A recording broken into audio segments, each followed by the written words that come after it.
நானும் 2 பசங்க. நான் வள்ளின்ற பொண்ணை கல்யாணம் பண்ணி வச்சுருக்கிறேன். காளேஸ்வரி கோயிலுக்கிட்டுன்னு போனேன். உங்ககிட்ட சொல்லும் போதே கல்யாணம் ஆயிடுச்சுன்னு தான் சொன்னாரா? அதுவும் வேற ஒருத்தன் பொண்டாட்டி. வேற ஒருத்தனுக்கு 2 பசங்களும் பிறந்து அவங்களுக்கும் கல்யாணம் ஆயிட்டு இருந்தது. கல்யாணம் ஆயிட்டு இருந்து. நான் சீனு போடுறியா, செத்துருவன்னு சொல்றியா, நான் சாவுதானே சாவு அப்படி இப்படின்னு சொல்லத்துக்குள்ளேயே கையும் கொஞ்சம் துண்டா பண்ணிக்கினேன். மாத்திரை இங்கே இருந்தது, அந்த மாத்திரை ஃபுல்லாக போட்டு, நீ இன்னொரு கல்யாணம் பண்ணேன்னா நான் உன்னை சாவடிச்சிடுவேன் அப்படின்னு அவரு. நீ எப்படி உயிரோட இந்த வார்த்தையை சொன்னல, நீ வீட்டுக்கு போய் பாரு, உன்னை காலி பண்ணிடுறான் பாருன்னு. அதுக்கப்புறம் உங்ககிட்ட ஏதாவது சட்ட ரீதியா இல்ல வேற ஏதாவது அணுகிருக்காரா? டைவர்ஸ் கேஸ் ஒன்று போட்டுக்கிறாரு. Divorce case கொடுத்துட்டாரா? கொடுத்து 2 வாட்டி என் கையில் வந்து கிடைக்கல, அவரே கையெழுத்து போட்டு வாங்கி போயிட்டுக்கிறாரு. சம்பாரிச்சு போட்டாருன்னா என்ன தேவை என்ன ஏதுன்னு அவர் கேள்வி கேட்டிருப்பாரு. நான் வேலைக்கு போய் நான் சம்பாதிச்சு சேர்த்து வச்சுக்கிது, பசங்களை படிக்க வைக்கிது. அவருக்கு போற வேலைக்கு வர உண்டான காசு உங்ககிட்ட தரமாட்டாரு. 20,000 கிட்ட சம்பாதிப்பேன். இப்போ ஒருத்தர் நம்பிதான் இருக்கிறேன். 1 ரூபா கூட நான் சேர்த்து வச்சுக்கல. எங்க வீட்டுக்கார நல்லவருன்னு சம்பாரிச்சு மொத்தத்தையும் கொடுத்துட்டேன். எல்லாம் திட்டுறாங்க என்ன. அது போல நம்ப வச்சு ரொம்ப நம்பிக்கை துரோகம் பண்ணிட்டான்.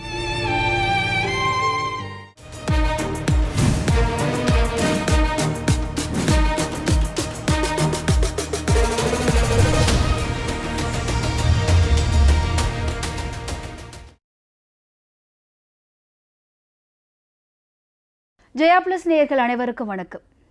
16 வருஷ திருமண வாழ்க்கை, ரொம்ப ஏழ்மையான குடும்பம் தான். கணவன் மனைவி 2 பேருமே சேர்ந்து ஒன்றா வேலைக்கு போயிட்டு சிறுக சேர்த்து வச்சு 2 பசங்களை நல்லபடியாக வளர்த்து தங்களுக்கான ஒரு இடம் வாங்கி ஒரு வீடு கட்டி நல்லபடியாக குடும்பம் நடத்தியிருக்காங்க. திடீர்னு அவங்க கணவர் இன்னொரு பொண்ணு தேடி போயிட்டாரு. இப்போ அவங்க மனைவி என்னோட வாழ்க்கையே போயிடுச்சு, எங்கள் 2 பசங்க நாங்கள் மட்டும் தனியாக இருக்கோம், திரும்ப என் வீட்டுக்காரர் என் கூட சேர்ந்து வாழணும் அப்படின்னு ஆசைப்படுறேன்னு சொல்லிட்டு வந்திருக்காங்க. என்னதான் நடந்தது வாங்க பார்க்கலாம். உங்க பேர் என்னம்மா, எங்கேருந்து வரீங்க? என் பேர் மஞ்சு. திருவள்ளூர் மாவட்டம் மீஞ்சூர். உங்களுக்கு இப்போ என்ன பிரச்சனை, எதுக்காக இங்கே வந்திருக்கீங்க? எங்கள் வீட்டுக்காரர் இன்னொரு பொண்ணை கூட போயிட்டாரு, இன்னொரு பொண்ணோட தொடர்பில் இருக்கிறாரு. அது கொஞ்சம் பெரிய பிரச்சனையாக இருக்குது. அவரே சொன்னார், நான் கண்டுபிடிக்கல, அவரே சொன்னார். சொல்லிட்டு பெரிய பிரச்சனை, 2 பேருக்குள்ளே வாக்குவாதம். காலையும் உடச்சிட்டாரு, என் காலையும். ஐயோ. காலும் உடச்சிட்டு பிளேட் வச்சு வச்சுக்குது. 10 மாதம் ஆகுது கால் உடஞ்சி. உங்களுக்கு திருமணம் ஆகிட்டு எவ்வளோ வருஷம் ஆச்சு? 2009 ஆச்சு. இது வீட்டில் பார்த்ததானா இல்லை நீங்கள்? வீட்டில் பார்த்தது தான். எந்து வஞ்சிவாக்கம் பழவர்காடு திருப்பாலைவனம் கேள்விப்பட்டிருக்கீங்களா? அந்த ஊர் பக்கத்து ஊர் கிராமம், வஞ்சிவாக்கம் கிராமம்ன்ட்டு பார்த்து தான் கட்டினாங்க. 16 வருஷமா நல்லா தான் இருந்தோம் நாங்கள், ஒரு பிரச்சனையும் இல்லை. போன வருஷம் இதே மாதம் 21ஆம் தேதி எங்கள் கல்யாண நாள். அப்போது இதை சொன்னார், நான் ஒரு பொண்ணை கல்யாணம் பண்ணி வச்சுன்னுக்கிறேன். உங்கள் கல்யாண நாள் அன்னைக்கு இது மாதிரி வந்து சொன்னார். அவர் சொன்ன உடனே கையை அறுத்துக்குன்னு கொஞ்சம் தேவையில்லாத வார்த்தைங்களை அனாவசியமாக பேசினார். அசிங்கமாக பேசிட்டு அந்த பொண்ணையும் என்ன கூட பேச விட்டாரு ஃபோனில். சரி, இதெல்லாம் இருக்கட்டும். உங்கள் திருமண வாழ்க்கை அதை 16 வருஷம் சொல்கிறீங்களா? அப்போ எப்படி இருந்தீங்க? அவர் நல்லா பார்த்துக்கிட்டாரா? எது சண்டை இல்லாமல் சந்தோஷமா இருந்தீங்களா? சண்டை வரும், நான் அட்ஜஸ்ட் பண்ணி வாழ்ந்துப்பேன். ஏன்னா வீட்டில் பார்த்தது. திருப்பி போனாலும் போவேன். 2 வாட்டி சண்டை கொஞ்சம் சமாதானப்படுத்தி வந்தோம். அவரே இட்டுமே விட்டுருவாரு. உங்களுக்கு பசங்கள்லாம்? பசங்க 2 ஆம்பளை பசங்க. என்ன வயசு பசங்களுக்கு இப்போ? ஒருத்தனுக்கு 13 வயசு, 14 வயசு தொடங்க போகுது. ஒருத்தனுக்கு 14 வயசு, 15 வயசு தொடங்க போகுது. உங்கள் வீட்டுக்கார் பேர் சொல்லுங்க. வினோத்குமார் அவர் பேர். அவர் என்ன ஒர்க் பண்ணுறாரு? ஃபஸ்ட்டு நான் கல்யாணம் ஆகல வெல்டிங் வேலை தான் செஞ்சிருந்தாரு, வெல்ட்ரு. அப்புறம் கொத்தனார் மேஸ்திரியாக ஆனார். இப்போ அந்த வேலை செஞ்சுன்னுக்கிறாரு. நீங்கள் ஏதாவது வேலை செய்கிறீங்களா? நான் எந்த வேலையும் செய்யல, வீட்டில் தான் இருந்தேன். அப்புறமா சின்னதாக ஒரு பொட்டி கடை வச்சுருந்தேன் வீட்லேயே. பசங்களை பார்த்துக்கணும், வீட்லேயே கடை ஒன்று. அது யார், அவரு தான் வச்சு கொடுத்தாரா இல்லை? அவரு தான் எல்லாமே.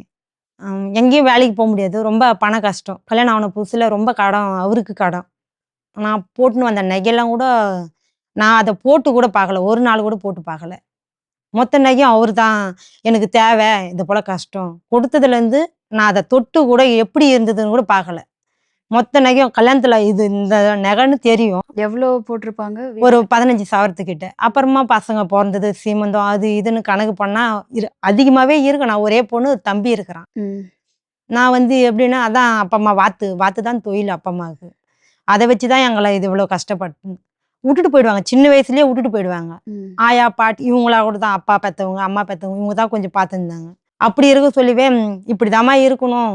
நீ வந்து தப்பான நாங்க விட்டு போயிர்றோம். எதனா தப்பான வழிக்கு போக்கூடாது. அப்படி இப்படின்னு சொல்லி கரெக்ட்டா தான் நாங்க இதுவரைக்கும் அவங்க சொல்றபடி தான் நாங்க இதுவரைக்கும் இருந்தோம்.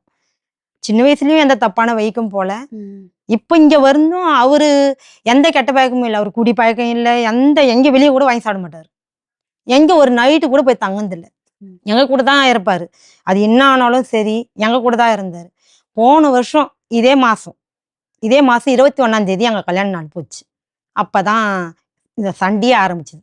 இப்பவே வந்து உங்ககிட்ட சொல்லிட்டதா சொல்றீங்க. இந்த மாரி வேற ஒரு பொண்ணு கிட்ட இல்ல அப்ப சொல்லல. ம். போன வருஷம் 8ஆம் மாசம் இதே தான்.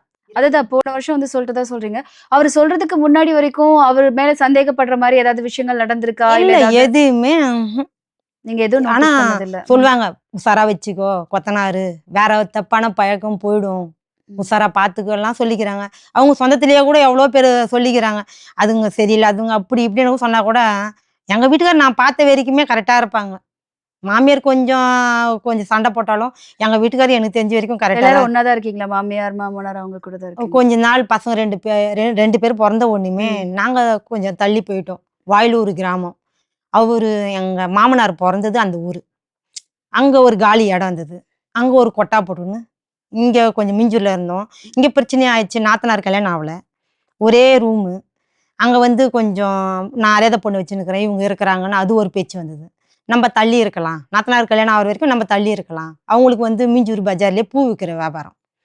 அவங்களுக்கு போறதுக்கு வரதுக்கு இதுவா இருக்கும். நம்ப கொஞ்சம் தள்ளி இருக்கலாம்ன்னு எங்க வீட்டுக்காரர் அங்க இட்டுன்னு போய் வச்சாரு. அங்க கொஞ்ச நாள் நாங்க வாழ்ந்தோம். ம். நல்லா தான் வாழ்ந்தோம். கஷ்டப்பட்டோம். ஆனா சோறுக்கு கஞ்சி கூட கஷ்டப்பட்டோம். அத தாண்டி உங்கள நல்லா தான் பாத்துக்கிட்டாரு. நல்லா தான் சாப்பாடு பசங்களெல்லாம் பசங்களலாம் அவ்வளோ நான் கோவப்பட்டா கூட அவரு இதுவரைக்கும் பசங்கள அடிச்சதில்ல, திட்டுனதில்ல. ஆனா இந்த பிரச்சனை வந்ததுலேருந்து பசங்கள அசிங்கமான வார்த்தை, என்னையும் அசிங்கமான வார்த்தை, "நீங்க செத்துருங்க, இருக்காதீங்க." பசங்களையும் எங்க 3 பேரையும் உட்கார வச்சு நானு 2 பசங்க. நான் வள்ளின்ற பொண்ண கல்யாணம் பண்ணி வச்சுன்னுக்கிறேன். காளஹஸ்தி கோயிலுக்கு இட்டுன்னு போனேன். எங்களுக்கு முறைப்படி எப்படின்னா, நான் இந்து பொண்ணு. அவரு வந்து கிறிஸ்டின் மாப்பிள. முறைப்படி பார்த்து நீங்க ஞானஸ்தானம் எடுத்து தான் கல்யாணம் பண்ணி வரணும். அப்பா, அம்மா என்ன சொன்னாங்கன்னா, "நல்ல பையன். நீ போனேன்னா நம்ம கிராம சைடு இருந்தேன்னா கழனி வேலைங்க பார்க்கணும். ஏன்னா இவ்வளவு வருஷமா நம்ம சின்ன வயசுலேருந்து நீ போய் நல்லா இருக்கணும்." அங்க இப்ப கல்யாணத்துக்கு அப்புறம் கூட வந்துட்டு, அதாவது சாப்பிடுறதுக்குலாம் கொஞ்சம் கஷ்டப்பட்டு தான் வந்திருக்கேன்னு சொன்னீங்களே. என்னென்ன மாதிரி கஷ்டங்கள்லாம் அப்போ 2 பேரும் ஒண்ணா இருக்கும்போது ஃபேஸ் பண்ணியிருப்பீங்க? ஒரு வேள சாப்பாட்டுக்கு கூட எப்படின்னா, ரூ. 10,00,000 கடன்னு சொன்னாரு. அது என்ன கடன்? எப்படி வந்ததுன்னு கல்யாணம் ஆகும்போதேவா? கல்யாணம் ஆயிட்டு வந்த உடனேயுமே கடன். ம். வந்த உடனேயுமே 1 மாசத்துலயே பாப்பா நின்னுச்சு. 1 மாசத்துலயே சாப்பாட்டுக்கு கூட ரொம்ப கஷ்டப்பட்டோம். இதுவரைக்கும் துட்டு குடுத்து ஹாஸ்பிட்டலுக்கு போய் நான் பார்த்ததில்ல. எந்த விஷயமும் நான் போய் பார்க்கல. Government hospital. அப்படி செக் பண்ண அனுப்பிச்சாலும் ஆர்எஸ்ஆர்எம். ஆர்எஸ்ஆர்எம் போனாலும் எனக்கு சாப்பிட எதுவுமே வாங்கி தர முடியாது. ஏன்னா அவர்கிட்ட காசும் இல்ல. வேலைக்கும் சரியா போல. என் நகையும் அப்பயே உடனேயே கடை இருக்குது. எல்லாம் கடன் வந்து எனக்கு காசு வேணும், காசு வேணும். கல்யாணம் ஆனோனே குடுத்துறேன்னு இவரு சொல்லி வாங்கிட்டு இருக்கிறாரு.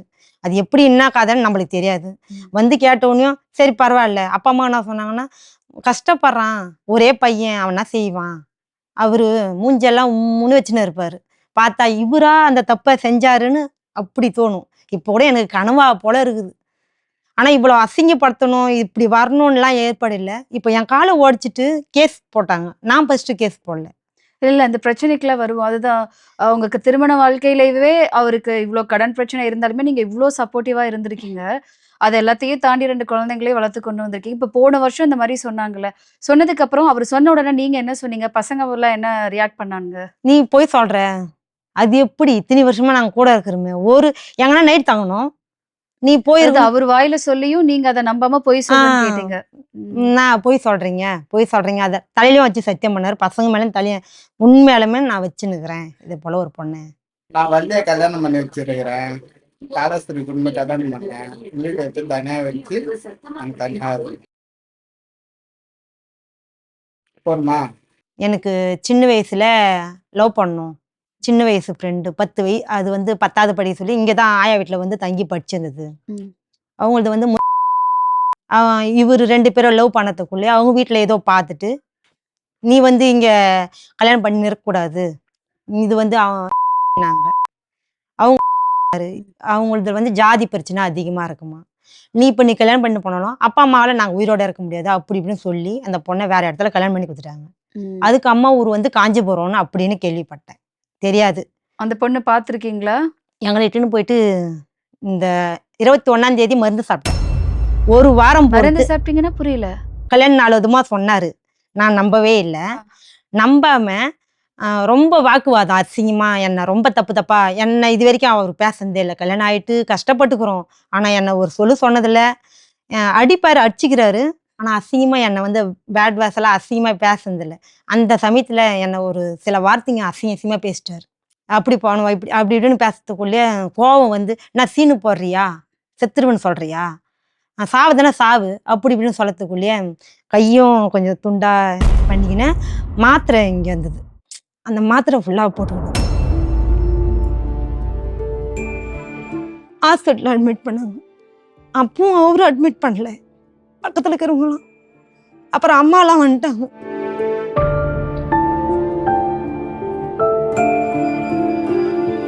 ஜிஹெச் ஹாஸ்பிட்டல், இது சான்லி ஹாஸ்பிட்டலில் 3 நாளாக வச்சுருந்தாங்க ஐசியூ வார்டில். ஆனால் போயிடுச்சுன்னு தான் நினச்சாங்க. ஒரு 100 மாத்திரைக்கு மேலே இருக்கும். அங்கே போட்டு மூக்கு வையா ஒரு இது போட்டு வாந்தி எடுக்க வச்சாங்க. ரொம்ப மாத்திரை. என்னம்மா இவ்வளோ மாத்திரையம்மா போட்டுக்கினேன். அதுவும் எப்படி காப்பாற்றினாங்க, இங்கேருந்து மீஞ்சூர்லேருந்து ஹாஸ்பிட்டல் இருந்து போகிறதுக்குள்ளேயே காலின்னு நினச்சிட்டாங்க. எனக்கு என்ன நடந்துச்சு எனக்கு எதுவுமே தெரியாது. அங்கே விசாரித்தாங்க என்னம்மா பிரச்சனைன்னு. எங்கள் வீட்டுக்கார் அப்புறம் சுற்றி இருக்கிறவங்க வேணாம் இது பெரிய பிரச்சனையாகிடும் சொன்னியான்னா உங்கள் வீட்டுக்காரனை பிடிச்சி போட்டுருவாங்க, ஜெயிலில் பிடிச்சி போட்டுருவாங்க, பெரிய பிரச்சனையாகும், சொல்லாத, வாழ்க்கை பிரச்சனை, ஏதோ தெரியாமல் தப்பு செஞ்சிட்டேன். ஆனால் அப்பவும் வந்து நான் செஞ்சது தப்புன்னு எதையுமே சொல்லலை, தெரியாமல் செஞ்சிட்டேன் இந்த வார்த்தை. அவர் அப்பவும் வீம்பாக தான் நின்னார். ஆமாம், என்ன யாரால என்ன செய்ய முடியும், இந்த வீம்பு தான் ரொம்ப எனக்கு ரொம்ப கோபத்தை உண்டாக்குது. சரி இவ்வளோ வருஷமாக கஷ்டப்பட்டோம், அது ஒரு மன்னிப்பனா கேட்கணும்ல, இல்லை தெரியாமல். எவ்வளோ கோவம் இருந்தாலும் எவ்வளோ ஆதங்கம் இருந்தாலும் தற்கொலைன்றது எதுக்குமே முடிவாகுது. உங்களுக்குன்னு 2 பசங்க வேற இருக்காங்கல்ல, அந்த டைம்ல உங்களோட கஷ்டம் எங்களுக்கு புரியுது. பட் இதுக்கப்புறம் அந்த மாதிரி ஒரு எண்ணத்துக்கு கூட நீங்க போயிடக்கூடாது. அதுக்காக இப்போ நான் சொல்றேன். ஆனால் நான் போக மாட்டேன். நான் தைரியமான ஆள் தான். எல்லாத்துக்குமே வீட்லேயே என்ன தான் எல்லா விஷயத்துக்குமே கூப்பிடுவாங்க. எது பண்ணனா தைரியமாக பேசுகிற ஆள், தைரியமாக சுற்றுற ஆள், எனக்கு சின்ன வயசுலேருந்து தைரியமாக இருக்கிற ஆள், எல்லோருக்கும் சப்போர்ட்டாக நிற்கிற ஆள். எங்கே போனாலும் 10 மணிக்கு 11 மணிக்கு ஃபோன் பண்ணால் கூட தண்ணி கேனுங்க வீட்டுங்களாண்ட எடுத்துமே போடுவேன். 3 கேன் 4 கேன். அதுவே பஜார் மீஞ்சூர் ஃபுல்லாகவே அந்த பொண்ணா போல வராதுன்னு தான் சொல்லுவாங்க. எனி டைம் மழை பெஞ்சாலும் எது செஞ்சாலும் நான் சத்தத்துக்குலாம் போடுவேன். ஒரு 20-30 கேன் கேட்டாலும் ஒரு கேனுக்கு 5 ரூபா 10 ரூபாய் கிடைக்கும். நான் ஒரு செலவுக்குன்னு கேட்க மாட்டேன். ஏன்னா ரொம்ப கஷ்டப்படுறாரு, கடன்றாரு, எந்த பழக்கமும் இல்லை. எப்போனா ஒரு நாள் தெரியும் இல்லை குடிக்கிறது, இந்த பழக்கம் அந்த பழக்கம் இருக்குதுன்னு. வேலையை விட்டா நீட்டாக மதியம் சாப்பாடு கூட வீட்டுக்கு வந்துடுவார். இப்படிப்பட்ட ஆளா நான் கொஞ்ச நாள் பார்த்துன்னே இருந்தேன். நம்பாமல் கூட இருந்தேன். எப்படி எப்படி இருக்குமோ, யாரையும் நம்பக்கூடாது, செய்யக்கூடாதுன்னு கூட கொஞ்ச நாள் இருந்தேன். அப்புறம் இவர் தான் உலகம், இவர் கஷ்டப்படக்கூடாது. அப்பா அம்மா வந்து அவங்க இடத்த கூட விற்று அவங்களான பணத்தை கூட வாங்கி இவர்கிட்ட தான் கொடுத்தேன். நானும் 4 ரூபா வீட்டுக்கு நட பொம்பளைங்கலாம் சீட்டுங்க போடுவாங்க. அந்த சீட்டும் இவர் நம்பி தான் கொடுப்பேன். ஏன்னா நம்மளுக்கு துணையாக இருக்கிறாரு. நான் ஒரு பணம்லாம் கேட்க மாட்டேன். பார்த்துப்பாரு, என்ன வேணும் எதனா, இல்லை இருக்குது பார்த்துக்கிறேன். கரண்ட் நான் எல்லா நான் பசங்க செலவு இது வரைக்கும் 1ஆவதுலேருந்து பசங்களை அவர் வந்து கையெழுத்து போட்டதில்லை. அவர் ஆதார் கார்டு நம்மளா இருந்தால் எல்லாமே வீடு அவங்க அம்மா எல்லாம் இருக்கிறாங்க. நான் இது வரைக்கும் எந்த விஷயத்துக்குமே அவர் நான் தொல்லை பண்ணதில்லை. ஒரு ரேஷன் கார்டு வாங்குறதுன்னு கூட நான் அவர் தொல்லை பண்ண மாட்டேன். ஏன்னா கஷ்டப்பட்ட அப்பா இல்லாமல் ரொம்ப கஷ்டப்பட்டவங்க ரொம்ப கஷ்டப்பட்டுன்னு இருக்கிறாங்க. யார் எது சொன்னாலும் நான் யாருக்கிட்டையும் விட்டு கொடுக்க மாட்டேன் அவரை. இப்போ என்ன சொல்கிறாங்கன்னா, அப்போ சொன்னல எல்லாமே சொன்னல பத்தியா, இப்படிக்கிறான் பத்தியா, நீ விட்டுட்ட, அப்போ விட்டுட்ட, இப்போ வந்து பிடின்னா எப்படி பிடிக்க முடியும்? அப்போதே நீ அப்போ நான் அப்போதே தொல்லை பண்ணியிருந்தா அப்போ என் கூட இருந்திருப்பாரா? சந்தேகம் தான் வாழ்க்கையா? ஏன்னா என் சுற்றி இருந்த வாழ்க்கையில் வந்து அப்பாவுக்கு அம்மா அப்படி அவங்களும் கொஞ்சம் தாத்தா மேலே சந்தேகம். எனக்கு இதெல்லாம் பிடிக்கல. அதுனா சந்தேகம், சும்மா சந்தேகம் தொல்லை பண்ணின்னு இருக்கணும். இதே வாழ்க்கையாக போச்சுன்னா நம்ம வாழ்க்கை என்ன ஆகுது? நம்ம ஒருத்தர் மேலே நம்பிக்கை வைக்கலாம். அவருக்கும் தெரியும் எப்படி சூழ்நிலேருந்து வந்தேன், அவள் எப்படி பேசுகிறா, எப்படி நடந்துக்கிறா. நான் அவருக்கு தைரியம் சொல்கிற ஆள். வேலைக்கே போகலன்னு கூட அம்மா வீட்டிலேருந்து தான் வந்து போடுவேன். அவ்வளோ போட்டுக்கிறேன். நான் சொல்றது இல்ல. எல்லாருக்கும் சுத்தி எல்லாருக்குமே தெரியும். எங்க போனாலும் போலீஸ் ஸ்டேஷன் போனாலும் நான் எதுவுமே கிடைக்கல. ஏன்னா என்ன சும்மா போயில்ல. அவரு ஃபர்ஸ்ட் என்ன அடிச்சுட்டு அவரு போய் கம்ப்ளைண்ட் குடுத்துட்டாரு. ஓ!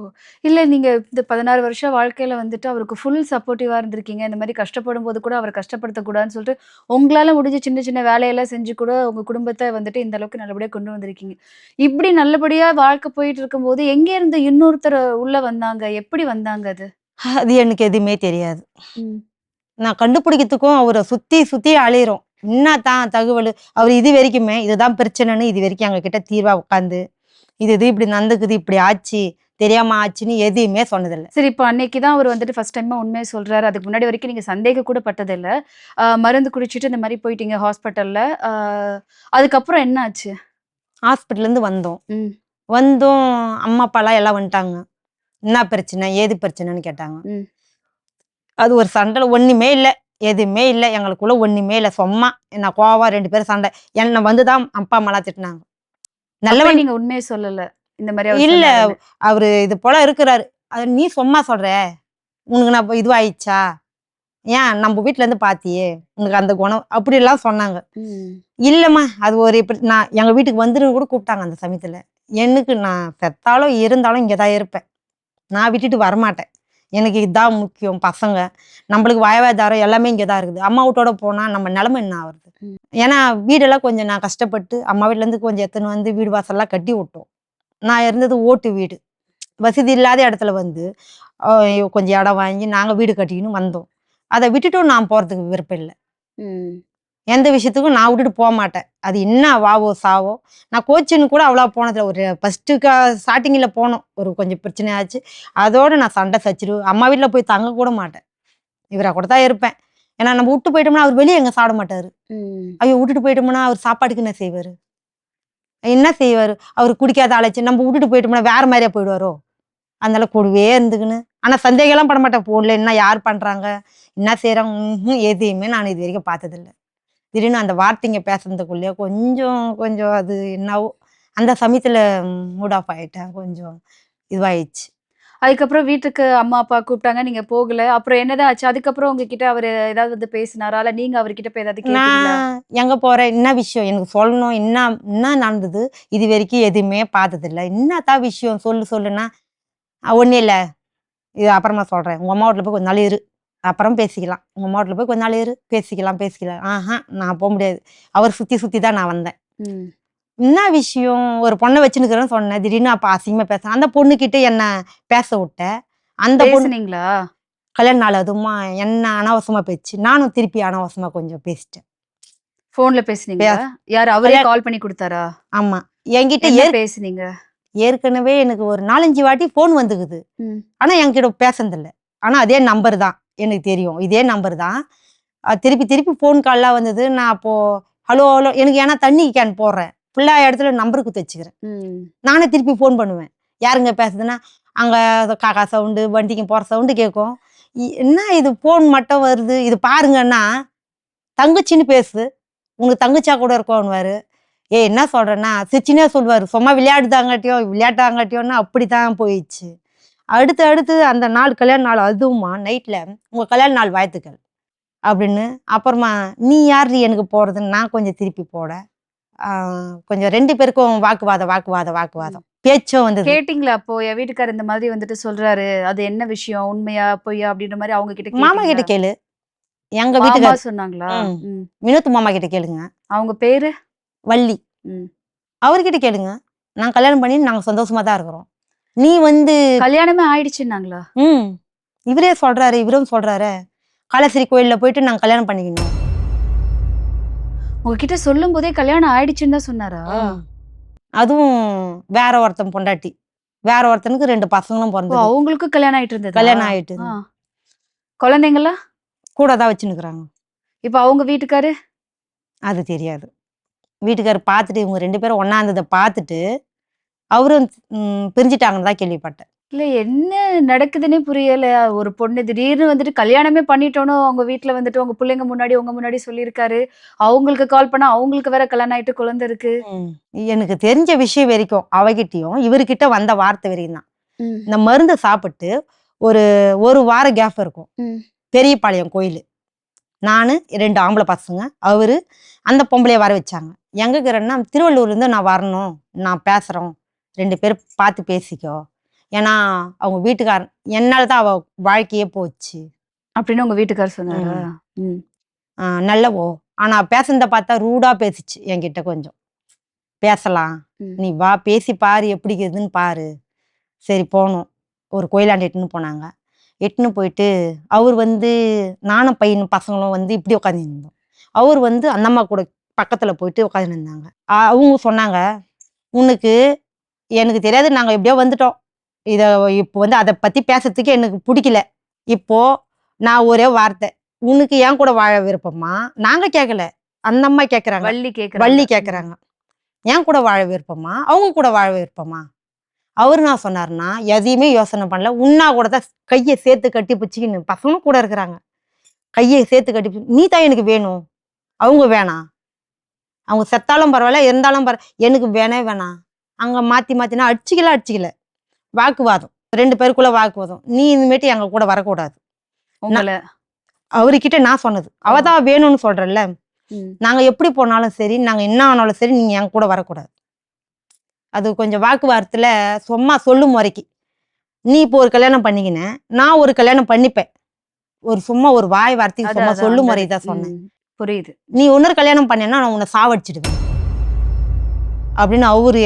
நீ எப்படி உயிரோட இந்த வார்த்தையை சொன்னல, நீ வீட்டுக்கு போய் பாரு, உன்னை காலி பண்ணிடுறேன் பாருன்னு கோபமா பேசுறதுக்குள்ள, நீ தான் என் கூட வந்து வாவரன்னு சொன்னல.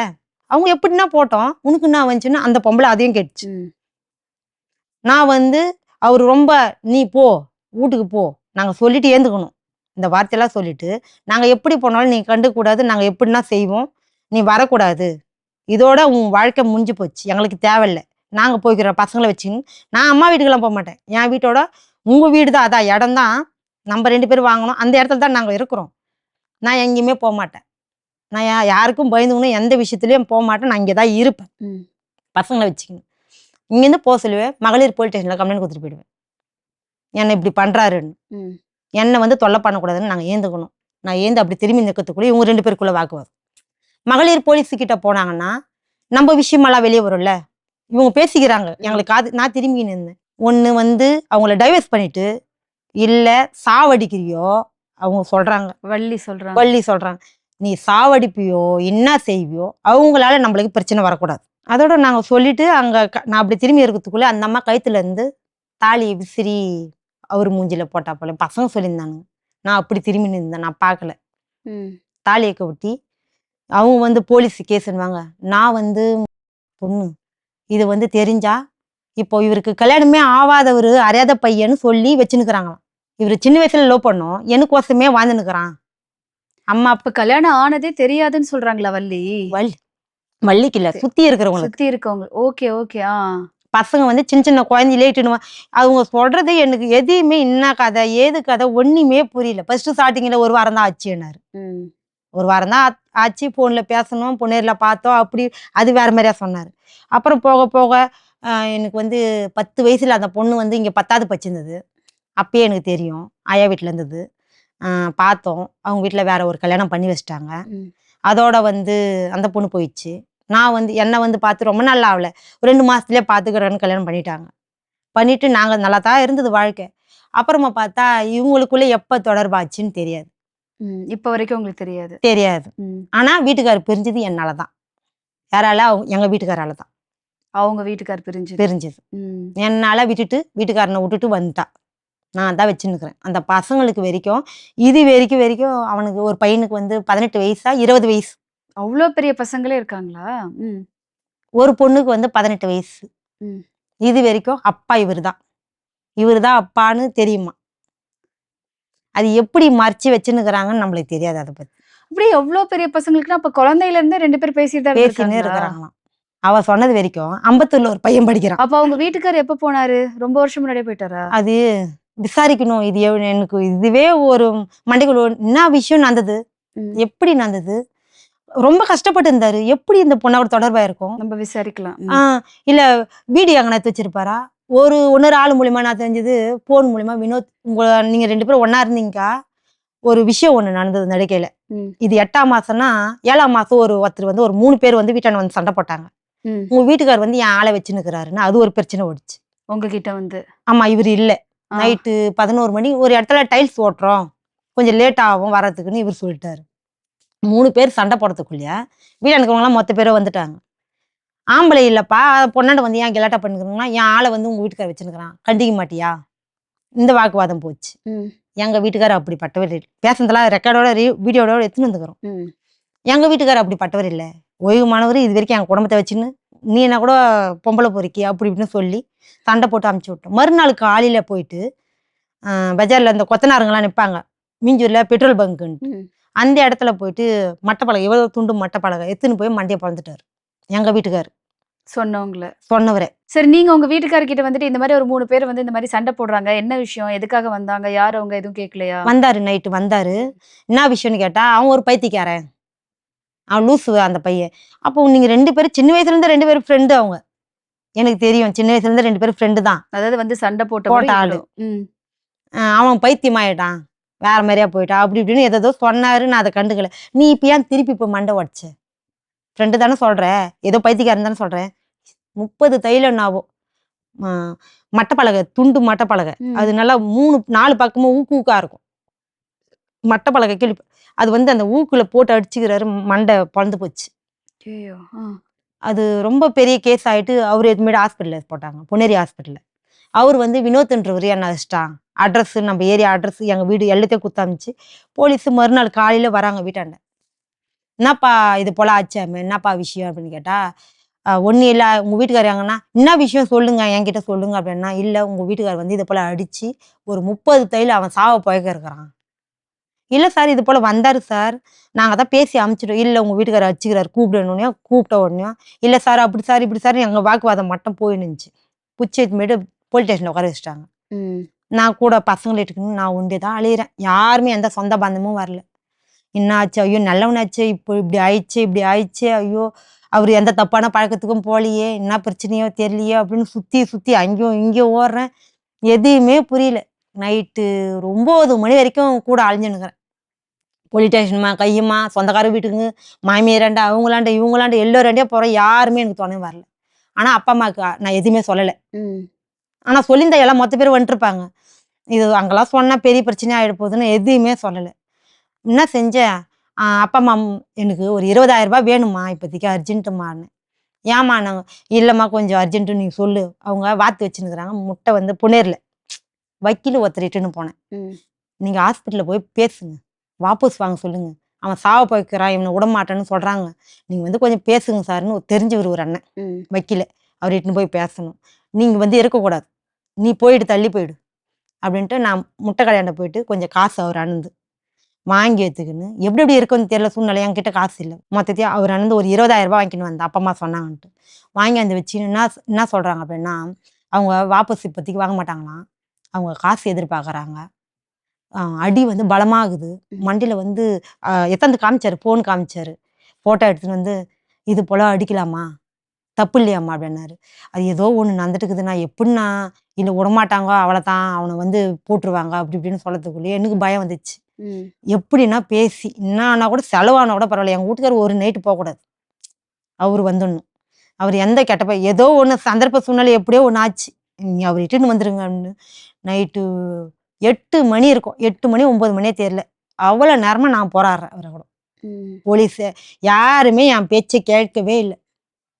நான் மட்டும் சாப்பிடாம கொள்ளாம அன்ன ஃபுல்லா சாப்பிடாம கொள்ளாம இவரு எடுக்கணும்னு தான் முயற்சியில தான் ஓடுறேன்.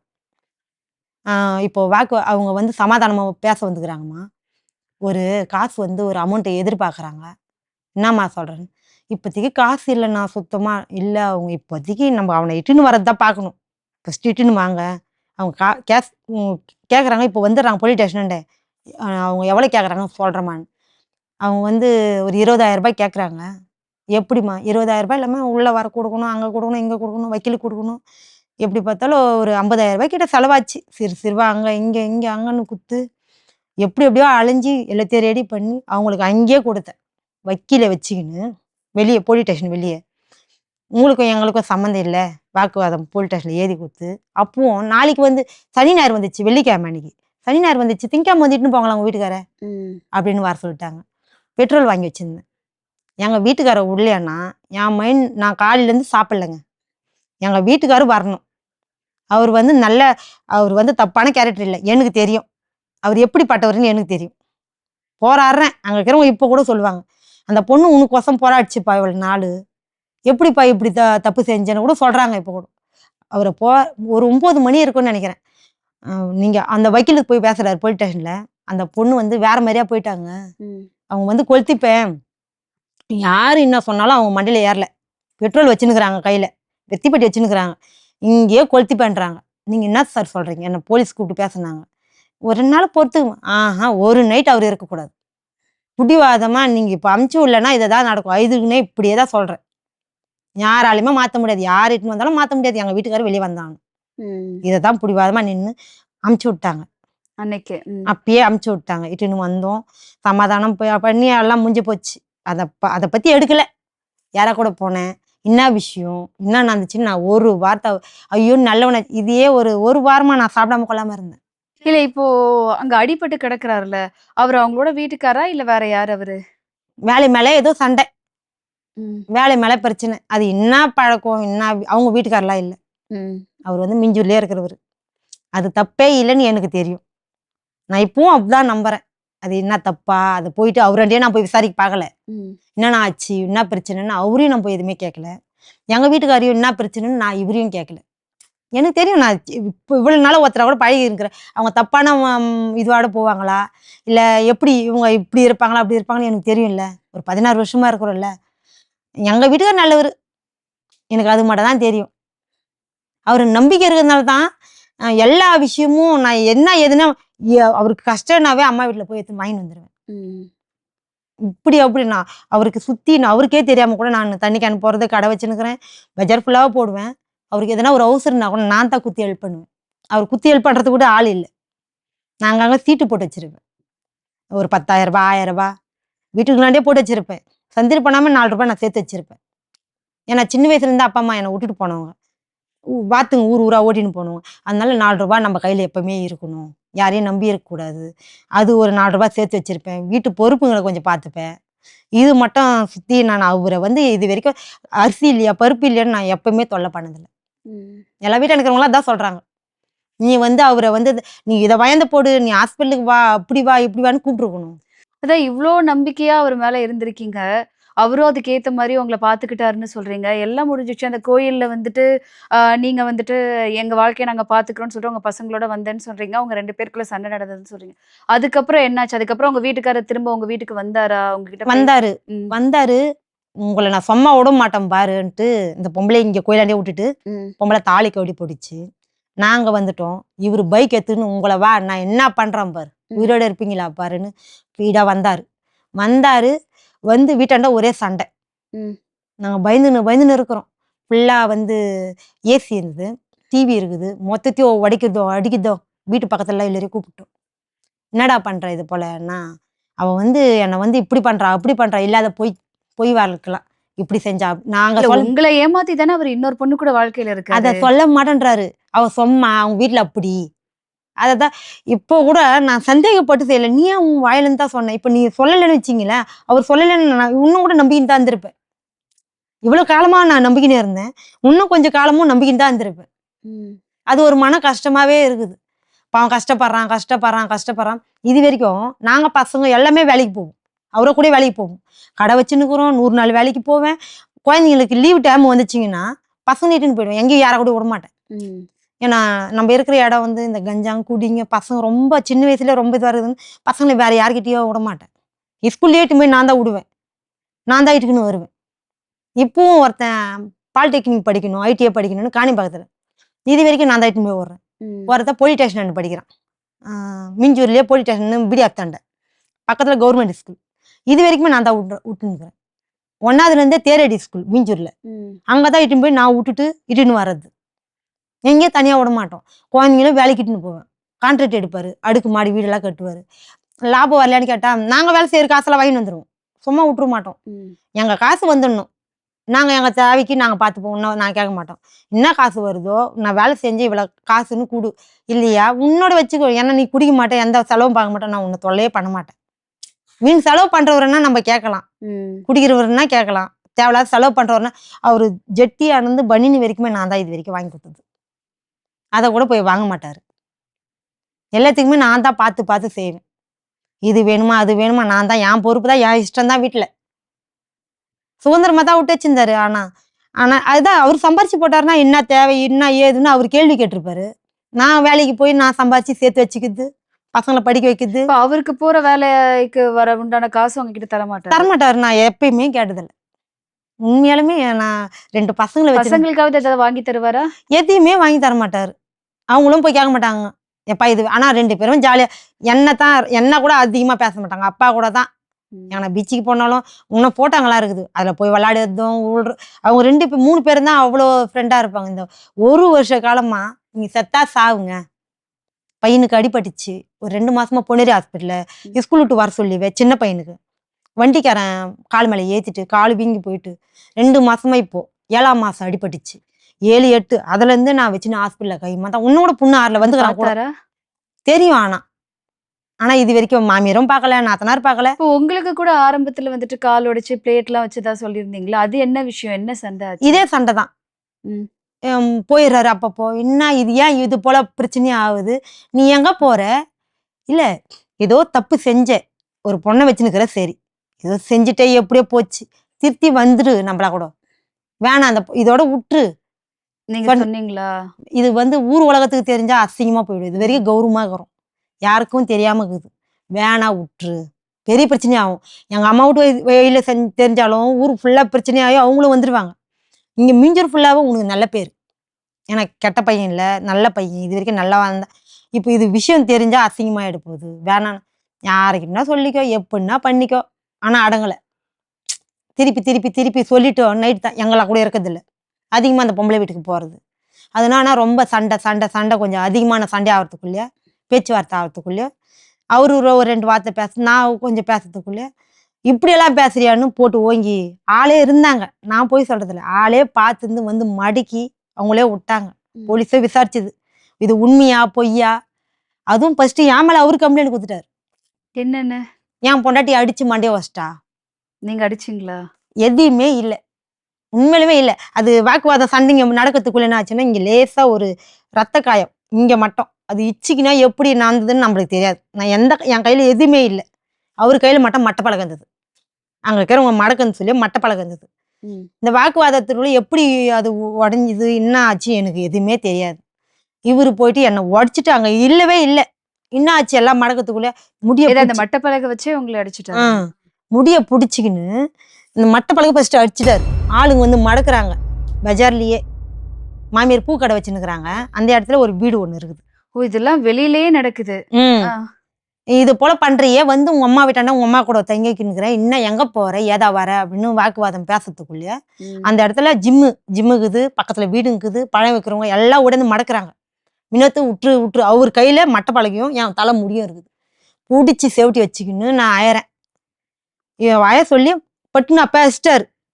அடி ஆனா ரொம்ப ஃபுல்லா உடம்பெல்லாம் அடி, ஆனா பலமான அடி இந்த கால் மேல அடிச்சு. டே இப்போ விட்றியா, அங்கே ஜிம்மு பசங்களாம் இப்போ விட்றியா இல்லை நான் போலீஸ் வர வச்சு உன்னை நாங்கள் இப்போ எல்லாத்தையும் பண்ணுவோம், அந்த பொண்ணை இப்படி ஏன்டா பண்ணுற அப்படின்னு மடக்கத்துக்குள்ளேயே என் முடிய விட்டுட்டாரு. இவர் பேசாமல் போயிட்டாரு.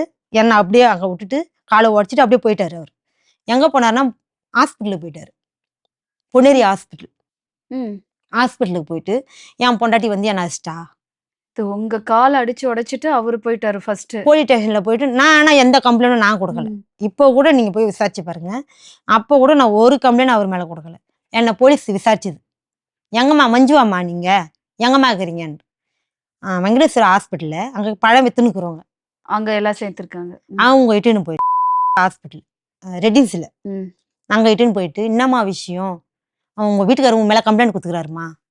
சார் நான் எதுவுமே செய்யல சார், என் காலை ஒச்சிட்டாரு சார் அவரு. இன்னும் எங்கம்மா இருக்கிற அங்கே இருக்கிறவங்க எல்லாம் எனக்கு சூழ்நிலவே எதுவுமே இல்லை, அடிச்சு என்னை அப்படியே கழுத்திட்டு அவர் பாட்டுன்னு போயிட்டாரு. அவங்க என்னை தாங்களா பிடிச்சி ஒரு ஆட்டோ பேசி ஹாஸ்பிட்டலில் சேர்த்தாங்க. அங்கே போயிட்டு இந்த பொண்ணு ஊந்துச்சு. ஏன்னா பெரிய சண்டை ஆக போகுதுன்னா அங்கே இருக்கிறவங்களாம் கூட வந்தவங்க, இந்த பொண்ணு ஊந்துச்சு, மடக்கின்னு ஊந்துச்சு அப்படி இப்படின்னு சொல்றது. உண்மையை சொல்லுமா, என்னம்மா விஷயம்? ஏன்னா அடிச்சா போல காயங்க, மூஞ்செல்லாம் அடிச்சா போல இருந்தது. எங்கள் வீட்டுக்காரு ஒரு பொண்ணை வச்சுன்னு என்னை மட்டப்பாடியிலேயே வச்சு வச்சிட்டாரு. அது ஒரு கேஸ் போயிடுச்சு. ஹாஸ்பிட்டல்ல இருந்து ம் எனக்கு ஃபஸ்ட்டே ஃபோன் பண்ணாங்க ஹாஸ்பிட்டலுக்கு சொல்லி போய், உனக்கு அண்ணி எங்கள் நாத்தனார கூட இருக்குது, அவங்க தங்கச்சோம், அண்ணி உங்களுக்கு ஃபோன் வருது அப்படின்னு சொல்கிறதுக்குள்ளே நான் பேசினேன். என்னம்மா ஆச்சுன்னா, இது போல் கால் அவர் தாங்க என் காலை வச்சாரு, நான் ஒன்றுமே செய்யலைங்க. ஆனால் பெரிய கட்டு, இந்த சின்ன காயத்துக்கு பெரிய கட்டு, கை கால்லாம் கட்டு. அது போல் அட்மிட் ஆகிட்டு கூப்பிட்டு வச்சு போலீஸே வந்தாங்க. நான் வர முடியாது, என்னால் ஒரு அடி கூட அப்படி எடுத்து வைக்க முடியாது. போலீஸே வந்து அங்கேருந்து வந்து இங்கே வேணாம் எல்லாம் செக் பண்ணதுக்குள்ளே அங்கே எவ்வளோ 6000 7000 செலவாயிடுச்சு. ஒன்றுமே செய்யலை. ஸ்கேன் பண்ணாங்க, அதை பண்ணாங்க, ஒரு பெல்ட்டு ஒன்று கொடுத்தாங்க, மாத்திரை எழுதி கொடுத்தாங்க. இதுக்கே 6000 ரூபாய் கிட்ட ஆயிடுச்சு. இது முடியாது, நம்ம அதான் பொன்னேரி ஹாஸ்பிட்டலுக்கு போய்க்கலாம், இங்கே வேணாம். நான் தான் சொல்கிறேன், இவ்வளோ பணம் செலவெல்லாம் பண்ண தேவையில்ல, நீங்கள் வாங்க அப்படி போயிடலாம் அப்படின்ட்டு அங்கேருந்து அந்த ஹாஸ்பிட்டலுக்கு போனோம். அங்கே போய் சேர்ந்து இது போல் போலீஸை வந்தது, எங்கம்மா இருக்கிறீங்க, இது போல் எங்கள் வீட்டுக்காரர் தான் என்னை அடிச்சுட்டு 2 சவரன் தாலி சடு ஒன்று போட்டு வச்சிருந்தேன். என் ஆதார் கார்டு, பேங்க் புக்கு ஃபுல்லாகவே பணம் இவ்வளோலாம் இருந்தது. பணத்தை பற்றி அப்போ எனக்கு யோசனையே இல்லை. பணம் ஒரு 10,000 ரூபாய் கிட்ட வச்சுருந்தேன் கையிலனா ஜாக்கெட் உள்ள வச்சுருந்தேன். அப்போது இந்த பற்றிலாம் சொல்ல, நகை ஒரு 2 சவரமும், இந்த ஆதார் கார்டெலாம் எடுத்துன்னு போயிட்டாரு, இதுதான் நடந்தது, இப்போ போல் காலை அடிச்சாரு இந்த இடத்துல. ஆளுங்களை அங்கே வந்து போலீஸ் விசாரிச்சுது. இது உண்மை சொல்லுதா அந்த பொண்ணு, பொய் சொல்லுதா? ஏன்னா சும்மா கூட பொய் சொல்கிறாங்கல்ல, அங்கே எல்லாமே சொல்லிக்கிறாங்க. இல்லைப்பா இவர் தான் அடித்தாரு, நாங்கள் தான் இட்டு போய் சேர்த்தோம், இது போல கதைன்னு. அவரு கூப்பிட்டா அவர் இல்லை, ஒரு 2 நாளாக ஆளை அட்ரஸே காணும். அப்புறம் அவங்க அம்மாவை பிடிச்சி விசாரிச்சாங்க, அம்மாவை வர வச்சாங்க, தங்கச்சி வர வச்சாங்க. அப்புறமா இவர் ஆட்டோமேட்டிக்காக வந்துட்டார். என்ன நடந்ததுன்னா, ஒன்றுமே செய்யலை, நாங்கள் ஒன்றுமே பண்ணல, எதுவுமே பண்ணலன்னா அம்மா தங்கச்சி எல்லாமே இவங்க இதான் சொல்கிறாங்க. அங்கே இருக்கிறவங்கள விசாரித்தோம், உங்கள் பையன் தான் உடைச்சாருமே, என்ன கதை இப்போ அடிக்குது. அங்கே ஒரு தப்பை போட்டாங்களா நம்மளுக்கு தெரியாது, அங்கே விசாரணை பண்ண சொல்லி அந்த பொண்ணு தாலி சாட்டு ஒரு 2 சவரம் காணுமாமே, ஆதார் கார்டெலாம் எங்கன்னா எதுவுமே தெரியாது. கொஞ்ச நேரம் அங்கே விசாரணை பண்ணதுக்குள்ளே எங்கள் மாமியார் என்னென்ன தான் இருக்குது, என்கிட்ட தான் இருக்குதுன்ட்டு போய் எடுத்துன்னு வந்து போலீஸ் ஸ்டேஷனில் எல்லாத்தையும் கொட்டி, என்னென்னம்மா காணுமா அப்படின்னு சொன்னாங்க. நான் இந்த பொருள்னு சொன்னேன். அப்போ பணத்தை படி நேற்றுக்கு நான் பணத்தை யோசனை பண்ணல, இது வரைக்கும் காணும் சார். ஆமாம், தாலி சாடெலாம் அறந்து போய்க்குது, 2 சவரம் தங்க செயின் வச்சு, ஆதார் கார்டு, பேங்க் புக்கு இதெல்லாம் இருக்குது. இல்லவே இல்லைன்னியாடா, ஒன்றுமே தெரியாதுன்னு சொன்னேன்னு. அப்புறம் மாமியாரெலாம் பேசினாங்க, நாங்கள் பார்த்துக்குறோம், ஏதோ தெரியாமல் செஞ்சுட்டான், இந்த ஒரு தடவை மன்னிச்சு விட்ருங்க. போலீஸும் பேச்சு, ஒன்றும் இல்லை, உங்கள் வாழ்க்கை பிரச்சனைமா, இது வந்து குடும்ப வாழ்க்கை, சமாதானமாக எடுத்துங்க, இது மேலும் மேலும் போச்சுன்னா உன் வாழ்க்கை கேட்டு போயிடும், இவனை பிடிச்சி ஜெயிலில் போட்டோம்னா வேறு மாதிரியே போயிடுமா. சமாதானம் போலீஸ் தான் பேசுது எங்களுக்குள்ள. போலீஸ் எனக்கு வேணாம், அங்கே வந்து விசாரிச்சாங்க. எனக்கு என் கால் எப்படி உடஞ்சி நான் துடிக்கிறனோ அது போல் உடைக்கணும். கொஞ்சம் கோவம், உன்னை நம்பி தானே வந்தேன், காலை உடச்சிட்டு இல்லை, இப்போ நான் எந்த சம்பாதனையும், இப்போ யார் நான் ஒருத்தரை இப்போ நம்பி இருக்குது தான் இருக்குது. அவ்வளோ கஷ்டம். ஒரு பாத்ரூம் போனால் கூட என்னை ஒரு கீழே தான், எப்படி சொல்கிறது, மடக்கி உட்கார முடியாது என்னால். இப்போ எந்த வேலையும் என்னால் செய்ய முடியல. 1 வருஷ காலமாக நானும் ஒரு 30,000 20,000 கிட்ட சம்பாதிப்பேன். இப்போ ஒருத்தரை நம்பி தான் இருக்கிறேன். 1 ரூபாயும் நான் சேர்த்து வச்சுக்கல. எங்கள் வீட்டுக்கார நல்லவருன்னு சம்பாரிச்சு மொத்தத்தையும் கொடுத்துட்டேன். எல்லாம் திட்டுறாங்க. இந்த சண்டை நடக்க போகிறது நல்லவன் நம்பி சேர்த்து வச்சுருந்தேன். அப்படின்னா ஒரு 7 லட்சம் 8 லட்சம் தனியாகவே சேர்த்து வச்சுருந்தேன். நானாக தான் கொடுத்துட்டேன். கஷ்டப்படுறான், நல்லவனாச்சு, நல்லவனாக இருந்து எவ்வளோ சோதனைங்க வருது. என்னை அது போல் நம்ப வச்சு ரொம்ப நம்பிக்கை துரோகம் பண்ணிட்டான். 16 லட்ச ரூபாய் ஒரு சீட்டை போட்டு வச்சுருந்தேன். சரி, காலை உடஞ்சி நான் பார்த்துக்கிறேன் செய்கிறேன்னு வந்தான் திருப்பி. சரி பார்த்துப்பா, நம்மளே செய்வான்ட்டு திரும்ப அவரே வந்தாரு. போலீஸ் ஸ்டேஷன் மூலிமா சமாதானம் பண்ணி என் கூட ஒரு 3-4 நாளாக எங்கள் அப்பா எங்கள் அம்மா இவங்க எல்லாம் இருந்தாங்க. பார்க்க வந்தவங்களாம் காசும் கையில் கொடுத்தாங்க. பார்க்க வந்தவங்களே ஒரு 50,000 ரூபாய் கிட்ட கொடுத்தாங்க. பாருங்கள், காலை உடைச்சோம், அந்த 50,000 ரூபாய் வந்தோம். இவன் பிச்சைக்காரனாட்டம் வந்து அப்படியே பேனு ஏதோ தெரியாமல் செஞ்சுட்டேன், வீடு ஏதோ ஆயிடுச்சு அப்படி இப்படின்னு சொல்லத்துக்குள்ளேயே இவரை கூட தான் வந்துட்டோம் ஹாஸ்பிட்டல்லேருந்து. ஆப்ரேஷன் பண்ணிக்குமான்னாங்க. இது ஆப்ரேஷன் பண்ணால் எனக்கு பயமாக இருக்குது, கட்டு போட்டுக்கலாம், முத்து அந்த மாவு கட்டுன்றாங்க, அதை போட்டுக்கலாம், நம்மளுக்கு ஆப்ரேஷன் வேணாம். அவங்க எவ்வளோ சொன்னாங்க. இல்லை இது பத்தியாக விட்டுட்டுக்குதுமா கால், இது பிரிஞ்சு போயிட்டுக்குது, உன்னால் நடக்க முடியாது, என்னை தூக்கி வைக்கணும், தூக்கி இட்டுன்னு வந்து விடணும், எல்லாத்துக்குமே தூக்கி ஒரு கால் அப்படி கீழே வைக்க முடியாது என்னால். அப்படி இருக்க சொல்லி இட்டுன்னு வந்தாங்க. நான் போய் வீட்டுக்கு போயிட்டு முடிவு பண்ணிட்டு என்ன ஏது நம்ம மாவு கட்டு போட்டுக்குதா ஆப்ரேஷன் பண்ணுறதா, எனக்கு ஒரு பயமாக இருக்குது. ஆப்ரேஷன் பண்ணால் எப்படி எப்படி இருக்குமோ, காலை அறுத்துருவாங்களோ அப்படி இப்படின்னு எனக்கு ஒரு பயம். நம்ம போயிட்டு அம்மாலாம் சொன்னாங்க மாவு கட்டு போட்டால் ஒன்று சேர்ந்துடும் அது அப்படின்னு சொன்னாங்கன்ட்டு அம்மா கூட போயிட்டு அங்கே இருந்தோம். கொஞ்சம் பார்த்தாங்க. அம்மா அப்பா வரக்கூடாதுன்னு ஒரே சண்டைங்க. நான் ஒன்றே பார்த்துக்கிறேன், கால் உடஞ்சி ஆப்ரேஷன் பண்ணிக்கிது அப்புறம் பார்த்துக்கலாம், இப்போ கொஞ்ச நாள் இருக்கட்டும், கொஞ்சம் பண பிரச்சனைங்க. நான் எல்லாத்தையும் நானா சொன்னேன், என்னை பார்க்க வந்தவங்க காசெல்லாம் கொடுத்துக்குறாங்க, அம்மா அப்பா அத்திங்க ஆளாளுக்கு வந்து. நானும் பார்த்தேன்னா எல்லாத்துக்கும் நல்லா செலவு பண்ணுவேன். எப்படின்னா ஒரு 500 கொடுக்குறதோ, எங்கன்னா ஹாஸ்பிட்டலுக்கோ கல்யாணம் ஃபங்க்ஷன். இவர் வந்து மொய்க்கால் யாருக்கும் வைக்கக்கூடாது, யாரும் திருப்பி வைக்க மாட்டாங்க. அவருக்கு சொந்த பந்தம் இருந்தால் தானே, அவர் திருப்பி வச்சா தானே நம்ம வைப்பாங்க. நான் எல்லாத்துக்குமே பார்ப்பேன். ஆனால் அவர் சம்பாதியத்தில் பார்க்க மாட்டேன். நான் கஷ்டப்படுவேன். இவங்கவுங்க எப்படின்னு எனக்கு தெரியும். இவங்க மாமா, இவங்க சித்தப்பா, இவங்க எப்படி பார்த்துப்பாங்க, சின்ன வயசுலேருந்து நம்மளை எப்படி பார்த்துருந்தாங்க, அதெல்லாம் தெரிஞ்சு. அவர் ஆப்ரேஷன் பண்ணீங்களா? இல்லை, வந்தோம். எனக்கு எல்லா ஆளாளுக்கு காசு கொடுத்தாங்க. ஆப்ரேஷன் பண்ணுறது கஷ்டமாக இருந்தால் கூட காசு வச்சுன்னுக்கிறேன், இதை வச்சுக்கலாம், சரி கூடுன்னு அவரே வாங்கி வச்சுக்கினாரு. அதே அவர்கிட்ட கொடுத்துட்டேன். சரி பார்த்துப்பாரு, போக மாட்டேன் செய்ய மாட்டேன், இல்லை அவள் தான் அறுத்து விட்டாச்சு போச்சு, ஏதோ தெரியாமல் தப்பு செஞ்சுட்டேன் அப்படின்னு சொன்னார். சொல்லிட்டு ஒரு நைட்டு இந்த சந்தர்ப்பத்தில் ஒரு நைட்டு ஆளை காணும், ஃபோன் சுவிட்ச் ஆஃப் பண்ணி வச்சிட்டாரு. ஒரே அழ. எனக்கு மென்டல் எப்படி சொல்கிறது, எல்லாத்தையும் கொடுத்துட்டு இவனை நம்பி இருந்தோம். இது போல் வந்து அங்கே பண்டுங்க தீபாவளி பண்டு பிடிப்பார், வருஷமே பிடிப்பார். அங்கே ஒரு 5 பேர் பண்டு காசு, 5 பேர் இல்லை ஒரு 20 பேர் காசு. என் மூலியமாக தான் அங்கே பொம்பளைங்கெல்லாம் நான் தான் பேசுவேன். அந்த காசை வாங்கி இவர்கிட்ட கொடுத்துருவேன். அந்த காசையும் நம்பி வாங்கி கொடுத்துட்டோம். ஒரு கொஞ்சம் ரெடி பண்ணலாம், வீடு ஓட்டு வீடு, அதை ரெடி பண்ணி பசங்களை வச்சுக்கலாம், கொஞ்சம் இடங்குது, கொஞ்சம் கவர்மெண்ட் வீடு, அது கொஞ்சம் கட்டாமல் இருந்தது, நம்ம இதெல்லாம் ரெடி பண்ணிக்கலாம் அப்படின்னு ஒரு இடத்துலேருந்து சொந்தக்காரங்க நானே தான் வாங்கணும். 1,20,000 அதெல்லாம் எடுத்துட்டு அன்னைக்கு நைட்டு காணுமா? இதெல்லாம் வாங்கி கொடுத்தோம்.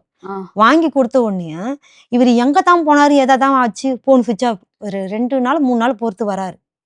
எங்கே போனேன்னா எனக்கு மனசு சரியில்லை, கொஞ்சம் கஷ்டமாக இருந்தது, வெளியே போய் தங்கி இருந்து வந்தேன். திருப்பி சண்டை ஆரம்பிச்சிது. சண்டைங்க மேற்கொண்டு சண்டைங்க பிரச்சனைங்க. இது நீ போக மாட்டேன்னு தான் சொன்னேன். எதையுமே உன்னை வந்து சத்தியமாக நான் எதையுமே கேட்கல. அவளை எப்படி போனேன், என்ன ஆச்சு, உங்களுக்கு எப்படி தொடர்பு ஆச்சுன்னு நான் எதையுமே விசாரிக்கல.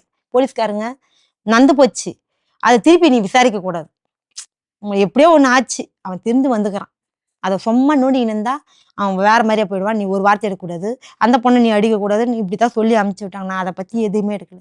திருப்பி ஒரு நைட்டு போயிட்டார். அவரை நம்பி ஒரு சீட்டு ஒன்று போட்டோம், 16 லட்ச ரூபாய் சீட்டு. இப்போ 3 நாள் கழிச்சு திரும்ப வந்தோடனே நீங்க கேட்டதுக்கு என்ன சொன்னார் அவரு? சண்டைங்க தான், வாக்குவாதம். நான் ஒரு இடத்துல போய் தங்கியிருந்தேன், எனக்கு நிம்மதியா இல்லை, அப்படி இப்படின்னு ஏதாச்சும் ஒன்று சொல்லி விட்டுட்டாரு. திருப்பி அதிகமா எங்களை விட்டுட்டு போய் தங்குறது. காலு உடஞ்சி போய் நடக்க முடியாத அளவுக்கு இருக்கிற வீட்டில் இப்போ ஆப்ரேஷன் பண்ணுமா, மாவு கட்டு போடணுமா, அது எதுவுமே முடிவு எடுக்காம நீ கம்முன்னு போயிருந்தா எப்படின்னா போங்க, திருப்பியும் ஒரு மாதிரி பேச ஆரம்பிச்சிட்டாரு. மறுபடியும் பழைய மாதிரி. இந்த ஆப்ரேஷன் பண்ணுது பசங்க 2 பேரும், நம்ம போய் எங்கன்னா போயிடலாமா, எதனா பண்ணிக்கலாமான்னு போயிட்டோம். நானும் பசங்க ஒரு நைட்டு போயிட்டு சுற்றணும், எப்படின்னா எங்கன்னா போயிடலாமா, இப்படி பண்ணிக்கலாமா, அப்படி பண்ணிக்கலாம். நீட்டாக போய் ஜிஹெச் ஹாஸ்பிட்டல் அங்கே போய் நின்றுட்டு இவங்களே தாக்கலாம் கையை பிடிச்சி நிற்க வச்சு போயிட்டு உள்ளேருந்து ஒரு சேர் எடுத்துன்னு வந்து ஐசியூ வாடம் அங்கே இட்டுன்னு போயிட்டு என்னம்மா ஆச்சுன்னா காலு உடஞ்சிச்சு, நான் பாத்ரூம்லேருந்து ஊன்ட்டுங்க, வீட்டுக்காரர் இல்லை அப்படி இப்படின்னு சொல்லி போய் சேர்ந்தோம். அப்புறம் நைட்டு ஃபுல்லாகவே ஸ்கேன் பண்ணாங்க, என்ன செய்யுது, ஆப்ரேஷன் பண்ணிக்கலாமா, சொல்லாமல் கொள்ளாமல் இவர் இல்லையே, எங்களை பார்த்துக்கிறதுக்கே இல்லை, இவர் போயிட்டாரு, மொத்தமாகவே போயிட்டாரு, ஆள் அட்ரஸே காணும். ஒரு நாள் போனார், அதோட பிரச்சனை, இன்னொரு வாட்டியும் காணாத போயிட்டாரு. இப்போ என்னால் நடக்கவும் முடியாது, நான் பசங்களை வச்சு என்ன செய்யுது, பசங்களை இட்டுன்னு எப்படின்னா எதனா ஒன்று பண்ணிக்கலாம், போயிடலாம் அப்படின்னு தான் போயிட்டோம். போனால் எனக்கு இவ்வளோ பெரிய பசங்களை வச்சுன்னு நம்ம இவ்வளோ கஷ்டப்பட்டு பெற்று நம்ம அப்படி போகணுமா இப்படி போகணுமா, நம்ம ஹாஸ்பிட்டலுக்கு போயிடலாம், ஜிஹெச் ஹாஸ்பிட்டலுக்கு போயிடலாம், எதுவுமே எடுத்துன்னு போகல, நாங்கள் வெறும் கையோடு ஆட்டிக்கிட்டு நாங்கள் 3 பேரும் போயிட்டோம். எப்படியோ ஒன்று நான் பிச்சை எடுத்துனா கூட உங்களை பார்த்துக்கிறேன், அப்படி போயிடலாம் அப்படின்னு ஜிஹெச் ஹாஸ்பிட்டல் வரைக்கும் போயிட்டோம். போயிட்டு அங்கே ஐசியூ வார்டில் இது போல் அடிபட்டுச்சுன்னு. என்னம்மா கால் என்னம்மா ஆச்சு? என்ன நடக்க சொன்னாங்க. என்னால் நடக்க முடியாது சார் அப்படின்னு. பார்த்துட்டு ஸ்கேன்லாம் பார்த்து, ஆமாம் பொழந்து போயிருக்குது. இப்போ ஆப்ரேஷன் பண்ணோம். எதுனா கார்டு வச்சுன்னுக்குறீங்களா அப்படின்னு கேட்டாங்க. சார் எதுவுமே நாங்கள் எடுத்துன்னு வரல. என்னம்மா ஆச்சு? பாத்ரூம் வந்து ஊன்ட்டேன் சார். யாருமே இல்லை சார், வீட்டுக்காரர் யாருமே இல்லை. பசங்க 2 தான் சார் கூடவே இருக்கிறானுங்க, என் கூடவே. பசங்க தான் அது இருக்குது சார். அவங்க தான் கையெழுத்தே போட்டது. இல்லை நாங்கள் வெறியும் தான் பார்த்து பேசினாங்க. இப்போதைக்கு ஒரு மாவு கட்டு போடுறோம், ம். அட்மிட் ஆயிடுறீங்களா? அட்மிட் ஆகிட்டு நீங்கள் பார்த்துன்னு போங்க, உங்களை நான் சரிப்பட்டு அமுச்சு விட்டுறோம். ஆப்ரேஷன் பண்ணிங்க, இதெல்லாம் இருக்குது, நான் உங்களுக்கு ரெடி பண்ணி அமுச்சு விட்டுறேங்கன்னு சொன்னாங்க. சரி சார் அப்படின்னு. ஒரு எத்தனை மணி இருக்கும், 1 மணி, நைட்டு 1 மணிக்கு ஃபோன் வருது அவர் அண்ணந்து, ம். எங்கள் வீட்டுக்காரர் அண்ணந்து. எங்கே இருக்கிறீங்க? எங்கேயோ வந்துட்டோம். என்ன இப்போ? ஃபோனே எடுக்கல, கொஞ்ச நேரத்துக்கு ஃபோனே எடுக்கல. வீட்டை சாத்திட்டு இருக்குது. வஞ்சிவாக்கம் போனால், எங்கள் அம்மா வீட்டுக்கு போனால் அங்கேயும் இல்லைன்ட்டாங்களாம். எப்படின்னா ஆளுங்க மூலியமா, இவரா போல. ம். அங்கே இருக்கிறாங்களா, இங்கே இருக்கிறாங்களான்னு பார்த்து விசாரிச்சுக்கிறாரு. எங்கேயுமே இல்லை. நாங்கள் எங்கேயோ வந்துட்டோம், நாங்கள் இருக்க சொல்ல மாட்டோம், பாரு காலையிலக்குள்ளே பாரு அப்படி இப்படின்னு சொன்னார்.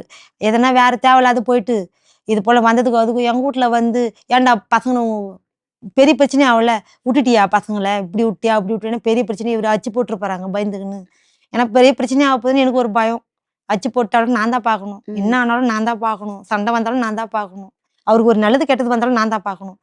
நான் எதையுமே சொல்லாமல் கொஞ்ச நேரம் யோசனை பண்ணி ஒரு 2 மணி இருக்கும், ஜிஹெச் ஹாஸ்பிட்டலில் இருக்கிறோம். காலையில் வா, எனக்கு வந்து ஆதார் கார்டு வேணும், பேங்க் இதெல்லாம் எல்லாம் கேட்குறாங்க, ஆதாரமெல்லாம் இந்தந்த பொருள் எடுத்துன்னு வா, நார்மலாக பண்ணிங்கன்னா 7,000 ரூபாய் 8,000 ரூபாய் ஆகுன்றாங்க. காப்பீட்டு திட்ட கார்டு அது இருக்குது, அதெல்லாம் கொஞ்சம் எடுத்துன்னு வா அப்படின்னு. காலையில் வெடிக்கால வந்தார். வந்து பார்த்துட்டு மாவு கட்டு போட்டு ஒரு இதில் அட்மிட் பண்ணி வச்சுருந்தாங்க. அட்மிட் எனக்கு ஏன் வந்தோன்னும் போயிடுச்சு, என்ன இப்படி இருக்குதே, இவ்வளோ கும்பல்லே வரணும், நான் ஹாஸ்பிட்டலில் கைமை எப்பவுமே போய் சேர்ந்ததில்லை, இதான் ஃபஸ்ட்டு தடவையாக எனக்கு போகிறதுக்கே அங்கே இருக்கிறதுக்கே விருப்பம் இல்லை, போயிடலாமான்னு தோணுச்சு. நீங்கள் கையெழுத்து போட்டுக்கிறீங்க, கையெழுத்து போடுறதுக்கு முன்னாடி யோசனை இல்லை. அப்புறம் அவர் வந்து என்ன வந்தாரு. அப்புறம் நான் இருக்க போகிறதில்ல, போயிடலாம் வீட்டுக்குன்னா, அவங்க அமைக்க மாட்டேன்ட்டாங்க. கையெழுத்து போட்டுக்கிறீங்களே, கையெழுத்து போட்டு இப்போ திருப்பி நான் டாக்டர்லாம் பார்க்கணும், எல்லாத்தையும் ஆலோசனை பண்ணணும். எப்படிம்மா சொல்கிற?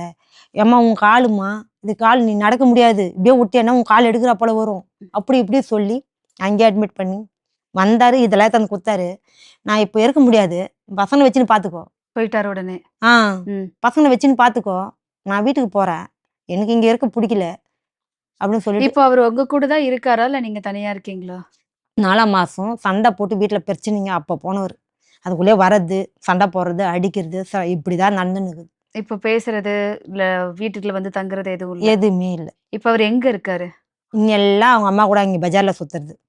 அந்த பொம்பளை வீட்டுக்கு போகிறதுன்னா ஃபோன் சுவிட்ச் ஆஃப் பண்ணி வச்சுட்டு போயிடுவார். இப்போ அவர்கிட்ட ஃபோன் பண்ணால் பேச முடியுமா? அவரோட வீட்டுக்கார் வினோத்துக்கு தான் இப்போ நம்ம கால் பண்ண போகிறோம், பார்க்கலாம்.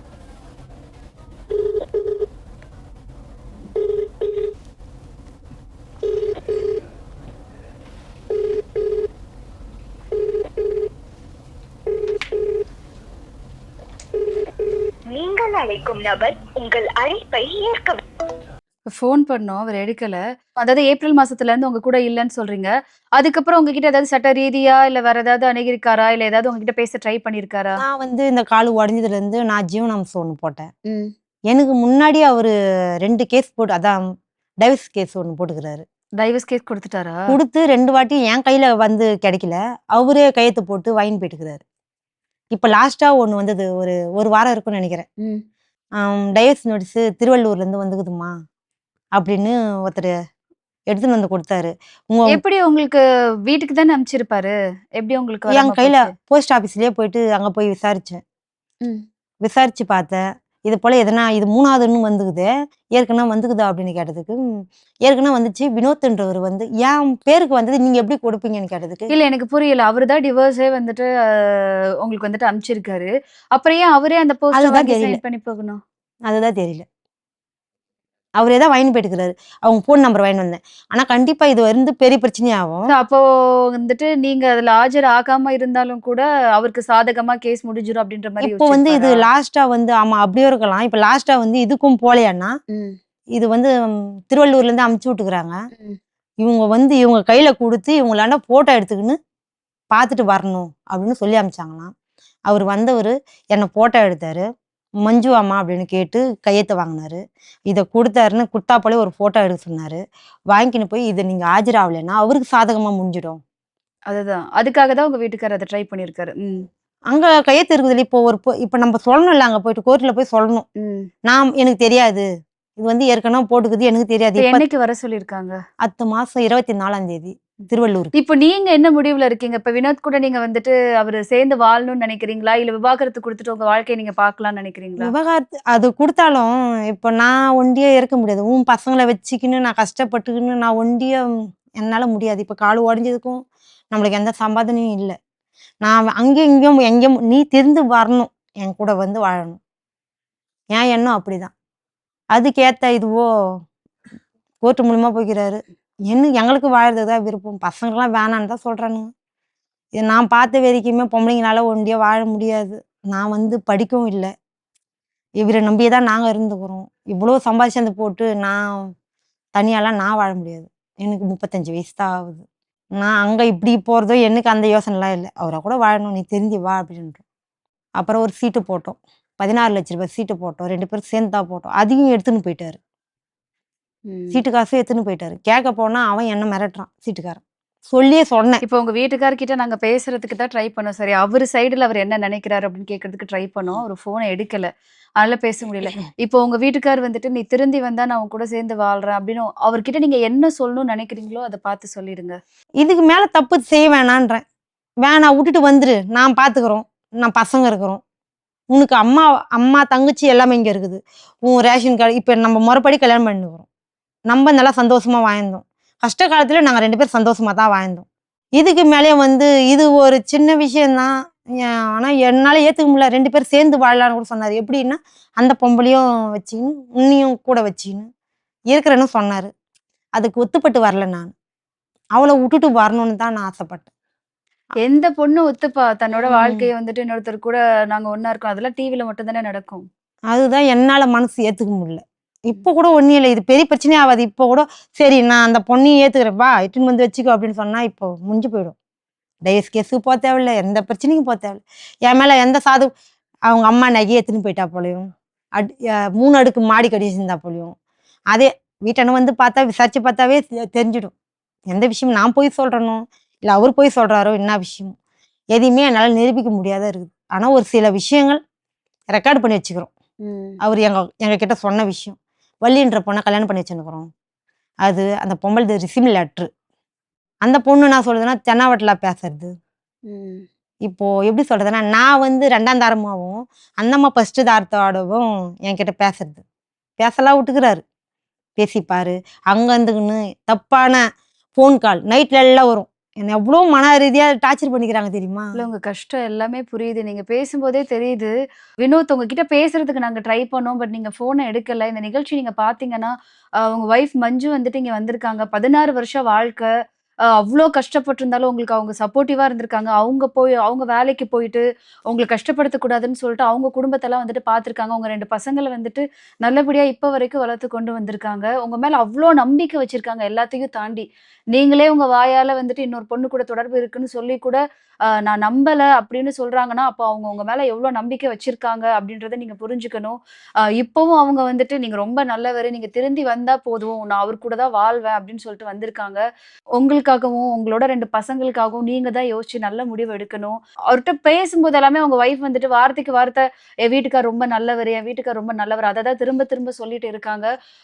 இதை பார்த்தாவது உங்க மனைவியை நீங்க புரிஞ்சுக்கிட்டு திருந்தி வந்து அவங்க கூட வாழணும். உங்க 2 பசங்களுக்காக நீங்க 2 பேரும் ஒரு நல்ல வாழ்க்கை வாழணும்னு சொல்லிட்டு எங்க நிகழ்ச்சி மூலமா உங்ககிட்ட நாங்க வந்துட்டு ஒரு வேண்டுகோள் மாதிரி வைக்கிறோம்னு கூட வச்சுக்கோங்க. நீங்க கவலைப்படாதீங்க. கண்டிப்பா இந்த நிகழ்ச்சி பார்த்துட்டு உங்களை புரிஞ்சுக்கிறதுக்கு இது ஒரு வாய்ப்பா இருக்கும். நீங்க நினைச்ச மாதிரி ஒரு வாழ்க்கை உங்க வீட்டுக்கார் கூட நல்லா வாழணும் அப்படின்னு சொல்லிட்டு நாங்க ஆசைப்படுறோம். அது கண்டிப்பா நடக்கும்னு நாங்க நினைக்கிறோம். உங்க 2 பசங்களும் உங்களுக்கு ரொம்ப சப்போர்ட்டிவா இருப்பாங்க. நீங்களும் உங்க பசங்களுக்கு சப்போர்ட்டிவா இருந்து உங்க வாழ்க்கை ரொம்ப சந்தோஷமா மாறும். இந்த கஷ்டம் எல்லாமே மாறிடணும் அப்படின்னு சொல்லிட்டு தான் நாங்களும் ஆசைப்படுறோம். அது கண்டிப்பா நடக்கும் நாங்க நம்புறோம். மற்றும் ஒரு நிகழ்ச்சியில் சந்திப்போம். நன்றி, வணக்கம்.